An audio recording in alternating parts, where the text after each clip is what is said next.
Right గా details చూసినట్టయితే Davos సదస్సులో తెలంగాణ సర్కార్ కీలక ఒప్పందం కుదుర్చుకుంది. తెలంగాణలో మరో 10,000 కోట్ల పెట్టుబడులు పెట్టేందుకు బడా కంపెనీలు ముందుకొచ్చాయి. హైదరాబాద్ లో ఏఐ డేటా సెంటర్ క్లస్టర్ కు ఒప్పందం కుదిరింది. ఈ మేరకు తెలంగాణ ప్రభుత్వంతో ఎంఓయూపై కంట్రోల్ ఎస్ సంస్థ సంతకాలు చేసింది. 400 మెగావాట్ల సామర్థ్యంతో ఈ డేటా సెంటర్ ఏర్పాటు చేయనున్నారు. ఈ ప్రాజెక్టుతో 3,600 మందికి ఉద్యోగ అవకాశాలు కలుగుతాయి.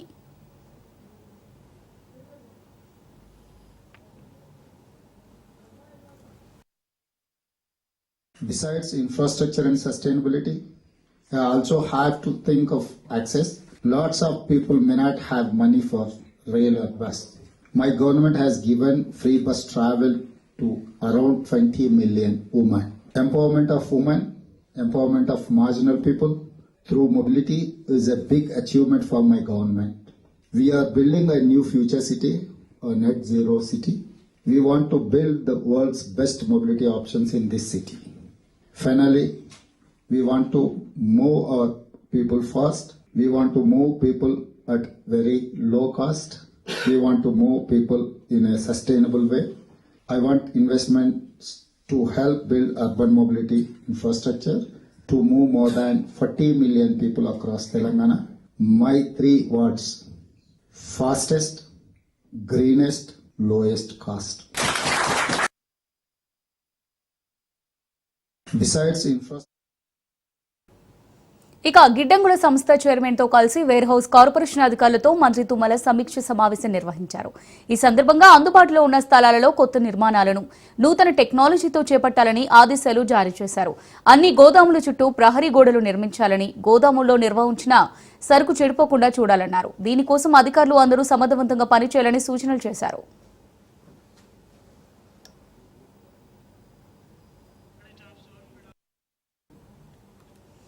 కరీంనగర్ జిల్లా గంగాధర మండలం నారాయణపూర్ చెరువును మంత్రులు ఉత్తమ్, పొన్నం పరిశీలించారు. అనంతరం నారాయణపూర్ గ్రామంలో ఏర్పాటు చేసిన గ్రామ సభలో మంత్రులు పాల్గొన్నారు. గత ప్రభుత్వంలో లక్షల కోట్లు ఖర్చు పెట్టి నామమాత్రంగా అభివృద్ధి పనులకు శ్రీకారం చుట్టి వదిలేశారన్నారు.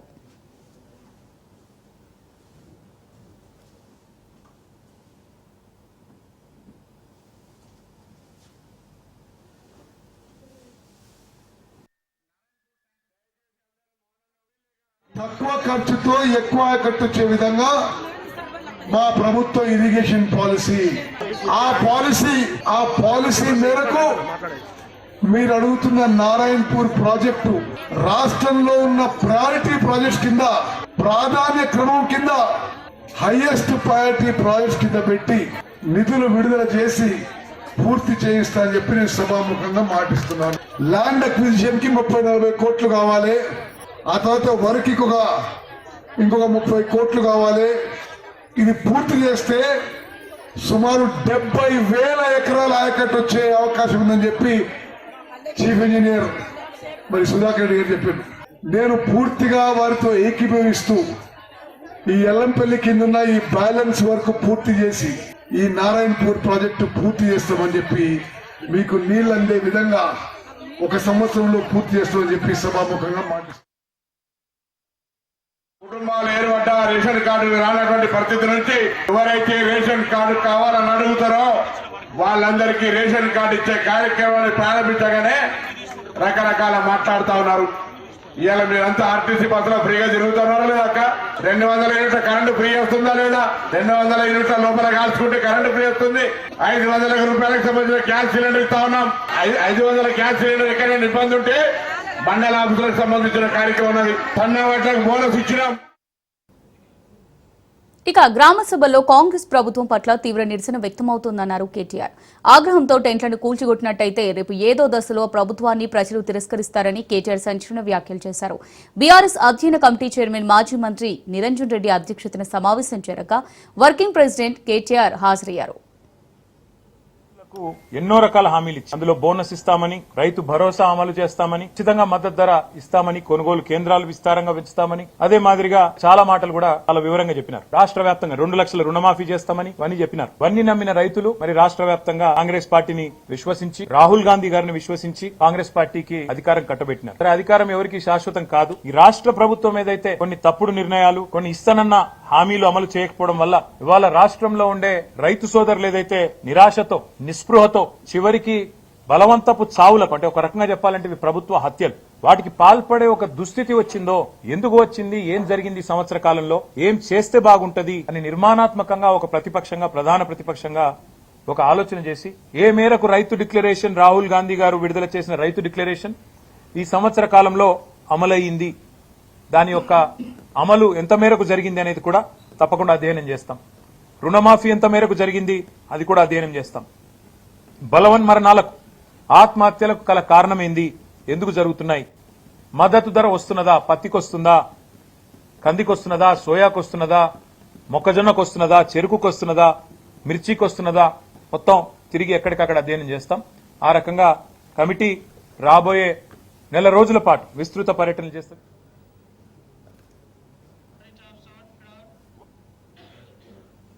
రేవంత్ సర్కార్ పై మాజీ మంత్రి హరీష్ రావు విరుచుకుపడ్డారు. అబద్దాల పునాదుల మీద కాంగ్రెస్ అధికారంలోకి వచ్చిందని ధ్వజమెత్తారు.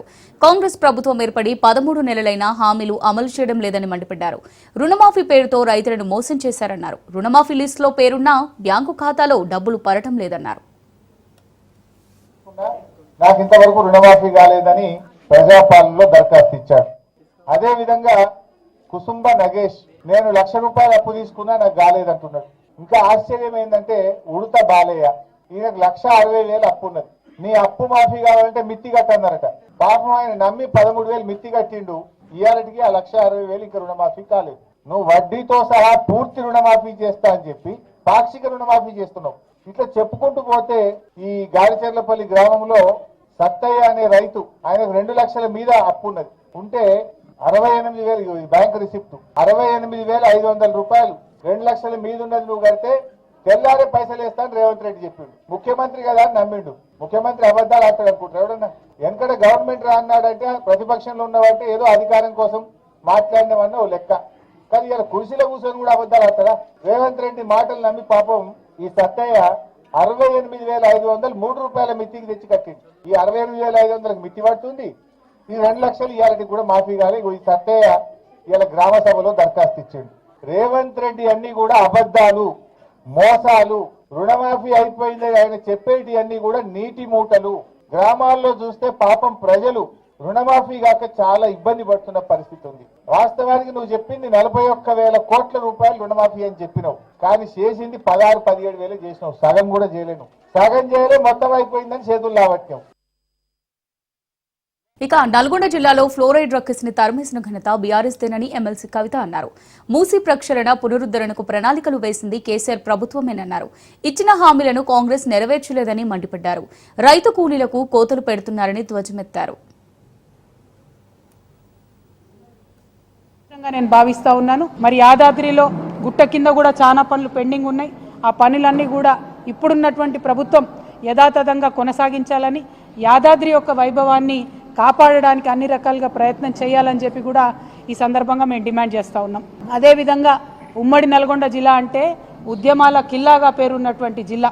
మరి ఆ ఉమ్మడి నల్గొండ జిల్లా అభివృద్ధి అనేటటువంటిది తెలంగాణ ఉద్యమం అప్పటి నుంచి కూడా మనందరికీ ఉన్నటువంటి కళ.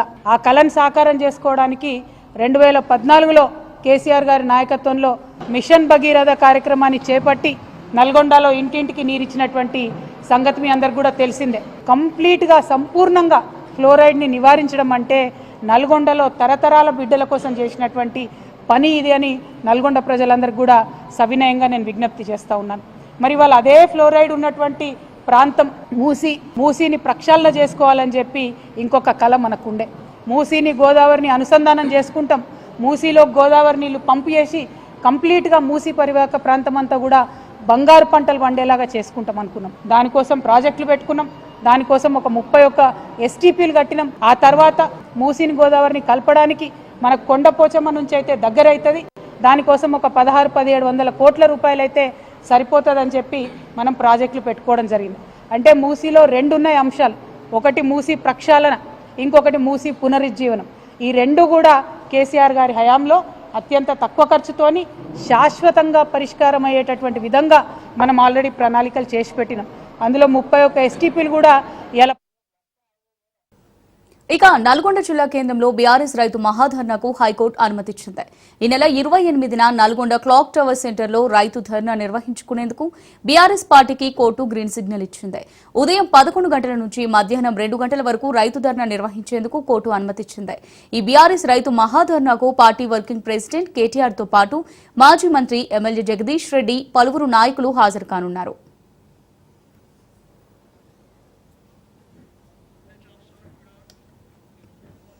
ప్రజాపాలన గ్రామ సభల్లో ప్రజలు అధికారులపై తిరగబడుతున్నారు.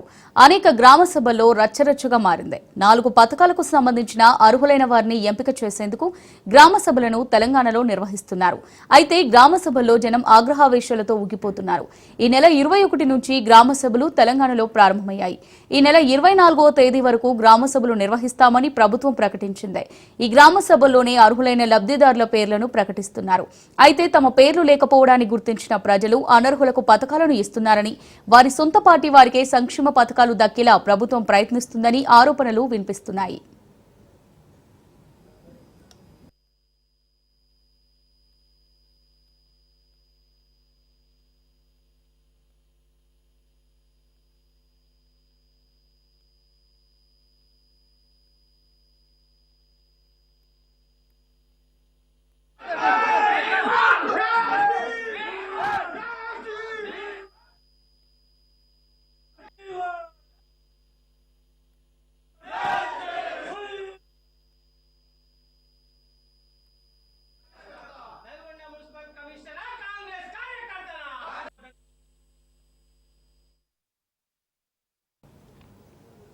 ప్రజాపాలన గ్రామ సభల్లో ప్రజలు అధికారులపై తిరగబడుతున్నారు. అనేక గ్రామ సభల్లో రచ్చరచ్చగా మారింది. 4 పథకాలకు సంబంధించిన అర్హులైన వారిని ఎంపిక చేసేందుకు గ్రామ సభలను తెలంగాణలో నిర్వహిస్తున్నారు. అయితే గ్రామ సభల్లో జనం ఆగ్రహావేశాలతో ఊగిపోతున్నారు. ఈ నెల 21 నుంచి గ్రామ సభలు తెలంగాణలో ప్రారంభమయ్యాయి. ఈ నెల 24వ తేదీ వరకు గ్రామ సభలు నిర్వహిస్తామని ప్రభుత్వం ప్రకటించింది. ఈ గ్రామ సభల్లోనే అర్హులైన లబ్ధిదారుల పేర్లను ప్రకటిస్తున్నారు.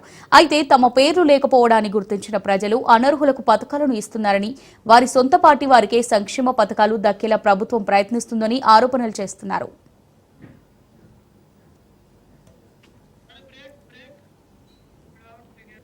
ఇక తెలంగాణలో బీజేపీ జిల్లా అధ్యక్షుల నియామకం మరింత ఆలస్యం కానుంది. పార్టీ ఇచ్చిన స్కెడ్యూల్ ప్రకారం చూసినట్టయితే ఇప్పటికే జిల్లా అధ్యక్షుల ఎన్నిక పూర్తి కావాలి. పలు జిల్లాల్లో తమ వారికి జిల్లా అధ్యక్ష పదవులు ఇవ్వాలని నేతలు ఒత్తిడి తెస్తున్నట్టు సమాచారం. నిన్న ఏపీలో బీజేపీ జిల్లా అధ్యక్షుల పేర్లను ప్రకటించారు. తెలంగాణలో కూడా త్వరగా పూర్తి చేయాలని అధిష్టానానికి వినతులు అందాయి.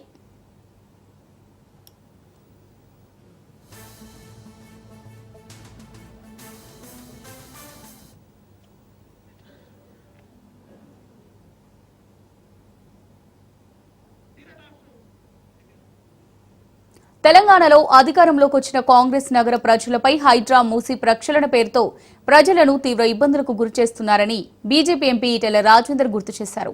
ఈ క్రమంలోనే ప్రతిరోజు తన కార్యాలయానికి వేల సంఖ్యలో ఫిర్యాదులు వస్తున్నాయన్నారు. తమ ఇళ్లను అక్రమంగా కూలగొడుతున్నారని, తమ ఇళ్లను కూలగొట్టకుండా కాపాడాలని అప్లికేషన్లు ఇచ్చినట్టు గుర్తు చేశారు. ఇక అలాగే పలువురు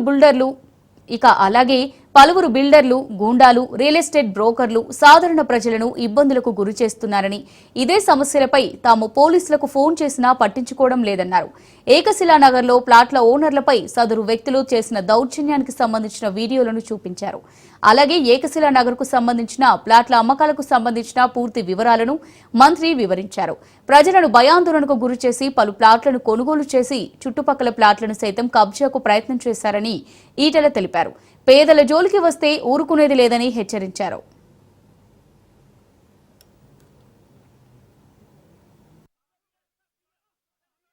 రేవంత్ రెడ్డి సర్కార్ హైడ్రా అనే ఒక సంస్థను ఏర్పాటు చేసి అకారణంగా, అన్యాయంగా, దుర్మార్గంగా 40 ఏళ్ల క్రితం, 50 ఏళ్ల క్రితం ఆనాటి ప్రభుత్వాలు చెర్ల పక్కపొంటి బాజప్తా పట్టాలు ఇస్తే కట్టుకున్నటువంటి ఇల్లు కావచ్చు, లేఅవుట్లలో కట్టుకున్న ఇల్లు కావచ్చు, మా నాయకులంతా కూడా పేదలకు అండగా ఉండి బాలాజీ నగర్లో, జవహర్ నగర్లో కట్టుకున్న ఇళ్లను కూల్చే ప్రయత్నం చేసినాడు. కన్నెర చేసి కాపాడింది కూడా భారతీయ జనతా పార్టీనే. కళ్ళ ముందే అవే కాలనీలు నీలమట్టం అవుతున్నప్పుడు హైదరాబాద్ మేము భరించలేకపోయినాం. మేము, మా పార్టీ ఈ హైదరాబాద్లకు ఎట్లా అండగా ఉందో మీరు చూసిండ్రు. ఆ తదుపరి వెంటనే మళ్ళీ మూసి ప్రక్షాళన పేటకు తీసుకొచ్చారు. మూసీకి చాలా మందికి తెలియని విషయం ఏంటంటే ఏదో మూసీలో పారే మురికి నీళ్లు మాత్రమే పోతాయట అని చెప్పి చర్చ జరిగింది. కానీ తప్పది. మూసీ నది ప్రక్షాళన జరగాలంటే మూసీకి అటువైపు ఇటువైపు 300 మీటర్లు అంటే 1000 ఫీట్లు అటు 1000 ఫీట్ ఇటు ఇళ్ళన్నీ కూలగొట్టి ఆ భూములు కూడా గుంజుకొని మల్టీ నేషనల్ కంపెనీలకు కట్టబెట్టి మల్టీప్లెక్స్ కట్టాల్సిన అక్కడ లేకుండా వాస్తవంగా మళ్ళీ మూసి అటుపక్కకి ఇటుపక్క నుండి ఇల్లు కూల్చే సందర్భంలో వాళ్ళకు కూడా అండగా ఉన్నాం మేము. ఇక్కడ హైదరాబాద్ లో మజిల్ పవర్ ఇన్వాల్వ్ అయి ఉంటుంది కాబట్టి గుండాలు రియల్ ఎస్టేట్ వ్యాపారులు కొల్లుడైనటువంటి సందర్భం ఉంటుంది కాబట్టి రియల్టర్ల పేరిట గాంధీ భవన్ రణరంగంగా మారింది. యూత్ కాంగ్రెస్ నేతలు చిత్తకొట్టుకున్నారు. ఒకరిపై ఒకరు దాడి చేసుకుంటూ తన్నుకున్నారు. కొత్తగూడెంలో బీఆర్ఎస్ నుండి వచ్చిన వారికి పార్టీ పదవులు ఇవ్వడంపై పలువురు నేతలు అభ్యంతరం వ్యక్తం చేశారు. దీంతో ఇరు వర్గాల మధ్య వాగ్వాదం చోటు చేసుకుంది. అది కాస్త ఇరు పక్షాల మధ్య గొడవకు దారితీసింది. పోలీసులు కలగజేసుకోవడంతో పరిస్థితి అదుపులోకి వచ్చింది.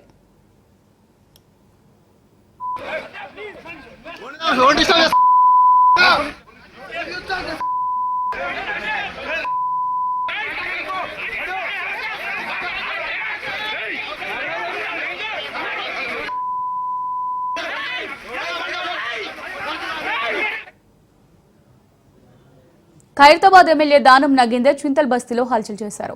షాదన్ కాలేజ్ ఎదురుగా ఉన్న అక్రమ నిర్మాణాలను కూల్చివేసేందుకు అధికారులు ప్రయత్నం చేశారు. అయితే తన అనుమతి లేకుండా ఎలా కూల్చివేస్తారంటూ అధికారులపై దానం ఫైర్ అయ్యారు. ఎక్కడి నుంచో బతకడానికి వచ్చిన వాళ్ళు తమపై దౌర్జన్యం చేస్తున్నారంటూ ఆగ్రహం వ్యక్తం చేస్తున్నారు. దావోస్ నుంచి సీఎం రేవంత్ వచ్చే వరకు కూల్చివేతలు ఆపాలని ఎమ్మెల్యే సూచించారు. కూల్చివేతలు ఆపకుంటే ఆందోళన చేస్తామని హెచ్చరించారు. మీరు ఆపండి, మీరు ఆపకుంటే నేను ఆ బండి ముంగడ కూర్చుంటా. మీరు బండి ముంగడ కూర్చోవాలా ఆపుతారా? అట్లాంటి 100 ఉన్నాయి, నేను చూపిస్తాను. నా ఎంబడి రాండి. మీకు పెద్ద పెద్ద కాంప్లెక్స్ ఉన్నాయి, అవి గులగొట్టండి ముందు. ఏం చేస్తారు? అవి చేసినాక చేద్దాం. ఇప్పుడు ఈడు ఆపండి. మీరు ఈడు ఆపకుంటే మాత్రం నేను లా అండ్ ఆర్డర్ ప్రాబ్లమ్స్ స్టూడీ చేస్తాను. మీ ఇష్టం, మీ ఇష్టం. నేను చెప్పేస్తున్నాను. మీరు ఇష్టం వచ్చినట్టు చేసుకుంటే ఊరుకునేది లేదు. ఈడ మీ పని ఏం లేదండి. మీ పని ఏముంది? మున్సిపల్ పని వాడు చేసుకుంటాడు. మీకెందుకు? నేను చెప్తున్నా. మీరు ఆపండి అంటున్నారు. 2 రోజులు ఆపండి. సీఎం గారు వచ్చినాక నేను మాట్లాడతాను. అప్పటిదాకా ఆపండి. మీరు ఏం లేదు, ప్రపోజల్ ఏం లేదు. నేను సీఎం చంద్రబాబు దావోస్ లో 3వ రోజు బిజీగా ఉన్నారు. వరల్డ్ ఎకనామిక్ ఫోరం సదస్సులో భాగంగా దావోస్ వెళ్లిన ఏపీ సీఎం చంద్రబాబు 3వ రోజు పర్యటనలో రాష్ట్రానికి పెట్టుబడుల్ని ఆకట్టుకునేందుకు ప్రముఖ సంస్థల అధిపతులతో చర్చలు జరిపారు. విశాఖలో గూగుల్ క్లౌడ్ విస్తరణకు డిజైన్ కేంద్రం ఏర్పాటుకు చూడాలని గూగుల్ క్లౌడ్ సీఈఓ థామస్ కురియన్ను కోరారు. గూగుల్ క్లౌడ్ తన సర్వర్ సప్లై చైన్ అనుసంధానించేలా తయారీ యూనిట్ ను ఏపీలో నెలకొల్పాలని థామస్ కురియన్కు ముఖ్యమంత్రి కోరారు. సర్వర్ నిర్వహణ సేవల విషయంలో ఏపీని ప్రధాన కేంద్రంగా చేర్చుకోవాలని, ఇందుకు రాష్ట్ర ప్రభుత్వ సహకారం పూర్తిగా ఉంటుందని థామస్ కురియన్కు చంద్రబాబు తెలిపారు.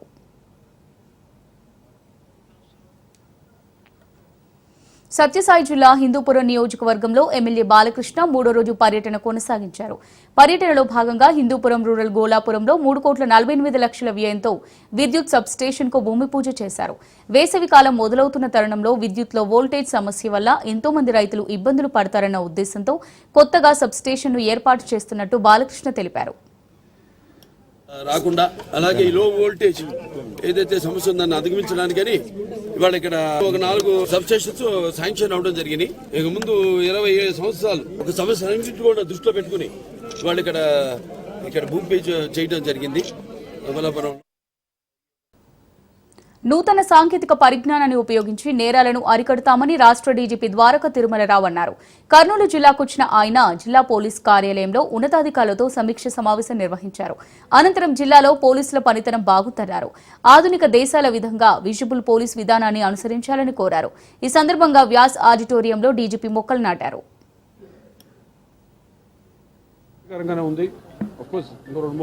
బహుశా ఎస్పీ గారు కూడా ట్రాన్స్ఫర్ అయ్యారు, వెళ్ళిపోతున్నారు. వారితో మాట్లాడటం, తర్వాత వారిని కొత్తగా జరుగుతున్నటువంటి క్రైమ్స్ అయితేనేమి, కొత్తగా జరుగుతున్న విశేషాలు, కొత్త ఎలా టెక్నాలజీని వాడుకోవాలి. ముఖ్యమంత్రి గారు ఎప్పుడు చెప్తా ఉంటారు, అంటే ఆయన స్లోగన్ ఎప్పుడు విజిబుల్ పోలీసింగ్, ఇన్విజిబుల్ పోలీస్. చాలా మోడర్న్ కంట్రీస్ లో ఉండే విధంగా పోలీస్ ఉండాలని చెప్పి ఆయన ఎప్పుడు అంటారు. దానికి సంబంధించిన విధంగా ఎక్కువ మ్యాన్ పవర్ ని రోడ్డు మీద కనిపించాల్సిన అవసరం లేకుండానే రిజల్ట్స్ ఎలా తెప్పించాలి అనే విషయంలో కొన్ని విషయాలు వాళ్ళకి మెలకులు అయి చెప్పడం జరిగింది. వారందరూ కూడా చాలా సానుకూలంగా స్పందించారు. సో ఈ విధంగా మేము ఇంకాస్త టెక్నాలజీని వాడుకుంటూ మాకున్నటువంటి టీంని అంతా మంచిగా సమాయత్తం చేసుకొని ప్రజలకి మరింత మెరుగైన సేవలు అందించాలన్నటువంటి లక్ష్యంతో ఒకటి తగ్గింది పుష్ప అంటూ హైదరాబాద్ లో ఐటీ అధికారులు దూకుడు కొనసాగుతోంది. తగ్గేదేలే అంటూ ఇండియన్ బాక్స్ ఆఫీస్ ను షేక్ చేసింది దర్శకుడు సుకుమార్ తెరకెక్కించిన పుష్ప 2 ఏకంగా 1800 కోట్లకు పైగా వసూలు సాధించి ఇండియాలో హిస్టరీ క్రియేట్ చేసింది. అయితే ఇప్పుడు ఇన్ని వేల కోట్ల వసూలుకు సంబంధించిన చెల్లింపులో ఒక్కటి తగ్గింది పుష్ప అంటూ పుష్ప 2 డైరెక్టర్ సుకుమార్ ఇంట్లో ఐటీ దాడులు చేశారు. కలెక్షన్లలో చూపించినట్టుగా తగిన చెల్లింపులు జరగలేదని రప్ప దాడులు చేశారు. బ్యాంకు లావాదేవీలు, లాకర్లు వంటి వివరాల గురించి ఆరా తీశారు.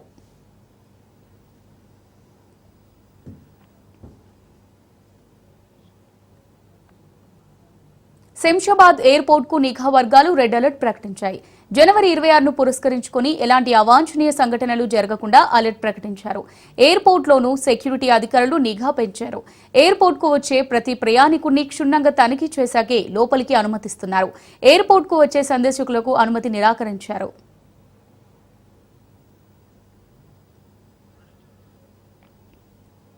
ఇక ప్రయాగ్రాజ్ లో నిర్వహిస్తున్న మహాకుంభమేళలో ఉత్తరప్రదేశ్ సీఎం యోగి ఆదిత్యనాథ్ దాస్ పుణ్యస్నానం ఆచరించారు.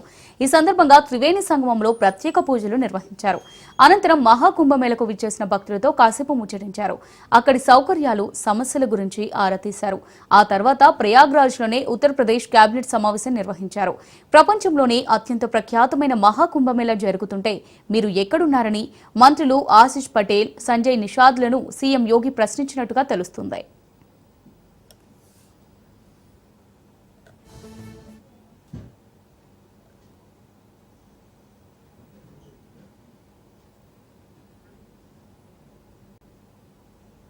ప్రయాగ్రాజ్ లో జరుగుతున్న మహాకుంభమేళ 9వ రోజుకు చేరుకుంది. ఇప్పటి వరకు సుమారు 10 కోట్ల మంది భక్తులు పుణ్యస్నానాలు ఆచరించారు. భక్తులకు ఎలాంటి ఇబ్బందులు తలెత్తకుండా ప్రభుత్వం అన్ని ఏర్పాట్లు చేసినట్టు కుంభమేళ నిర్వాహకులు తెలిపారు. వివిధ దేశాల నుంచి కూడా భక్తులు త్రివేణి సంగమానికి చేరుకుని స్నానాలు ఆచరిస్తున్నారు. మాజీ రాష్ట్రపతి రామ్నాథ్ కోవింద్ తన కుటుంబ సభ్యులతో మహాకుంభమేళాను సందర్శించారు.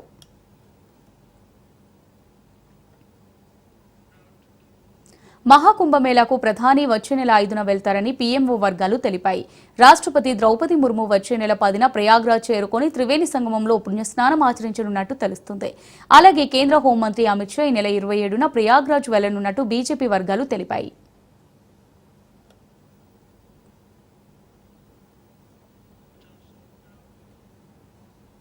దేశీయ స్టాక్ మార్కెట్లు ఇవాళ లాభాలతో ముగిశాయి. ఉదయం ట్రేడింగ్ ప్రారంభమైనప్పటి నుంచి సూచీలు ఓ మోస్తారుగా కదలాడాయి. చివర్లో కొనుగోలు ఊపందుకోవడంతో మార్కెట్లు భారీగా లాభపడ్డాయి. ట్రేడింగ్ ముగిసే సమయానికి సెన్సెక్స్ 566 పాయింట్ల లాభంతో 76,404కు పెరిగింది. ఇక నిఫ్టీ 130 పాయింట్లు పెరిగి 23,155కు చేరుకుంది. డాలర్తో రూపాయి మారకం విలువ 25 పైసలు బలపడి 86.33 వద్ద కొనసాగుతోంది. హైదరాబాద్ కేవలం ఒక నగరం మాత్రమే కాదు, ఇది ఒక విశ్వ నగరం. దేశంలోనే శరవేగంగా విస్తరిస్తున్న సిటీ. అత్యంత వేగంగా అభివృద్ధి చెందుతున్న హైదరాబాద్ కు దేశంలోనే మరే నగరానికి లేని అడ్వాంటేజ్లున్నాయి. రియల్ ఎస్టేట్ మార్కెట్ కొంగు బంగారం. దేశంలో రియల్ ఎస్టేట్ మార్కెట్ కు హైదరాబాద్ చిరునామాగా నిలుస్తోంది. అభివృద్ధి జరుగుతున్న సమయంలో చిన్న చిన్న అవాంతరాలు సర్వసాధారణం. ఆ చిక్కుముడులను విప్పేందుకు అవకాశాలు సిద్ధంగా ఉంటాయి.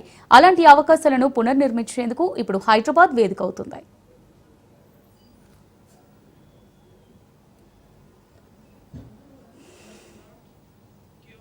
హైదరాబాద్ రియల్ ఎస్టేట్ సమ్మిట్ 2025 ఔత్సాహికులకు స్వాగతం పలుకుతుంది. డెవలపర్లు, పెట్టుబడిదారులు, విధాన రూపకర్తలు, మేధావులు, దార్శనికుల ఆలోచనలను ఒక్కచోటుకు తీసుకొచ్చేందుకు రాజ్ న్యూస్ సంకల్పించింది. NAREDCO, Telangana Hyderabad realtors association, హెచ్ఆర్ఏఎల్తో కలిసి రాజ్ న్యూస్ సంయుక్తంగా హైదరాబాద్ రియల్ ఎస్టేట్ సమ్మిట్ 2025ను నిర్వహిస్తోంది. జనవరి 28న మంగళవారం హెచ్ఐసిసి నోవాటెల్ హైటెక్స్ హైదరాబాద్లో నిర్వహిస్తోంది. ఓవైపు ఇండస్ట్రీ పెద్దలు, మరోవైపు ఔత్సాహికులు అందరూ ఇక్కడ సమావేశమై హైదరాబాద్ భవిష్యత్ రియల్ ఎస్టేట్ ఇండస్ట్రీ ఏ విధంగా ఉండబోతుందన్న దానిపై చర్చించనున్నారు. హైదరాబాద్ రియల్ ఎస్టేట్ ఎలా ఉండాలి, Hyderabad real estate blue print ను ఈ సరస్సు వేదికగా రూపొందించనుంది. ఇది కేవలం ఒక సమ్మిట్ మాత్రమే కాదు, ఇది అభివృద్ధి చెందుతున్న విశ్వనగరం కోసం ఇక్కడ కొత్త కొత్త అవకాశాలను అందుబాటులోకి తెచ్చేందుకు, సవాళ్లను పరిష్కరించుకునేందుకు కావాల్సిన నేపథ్యాన్ని సిద్ధం చేస్తోంది.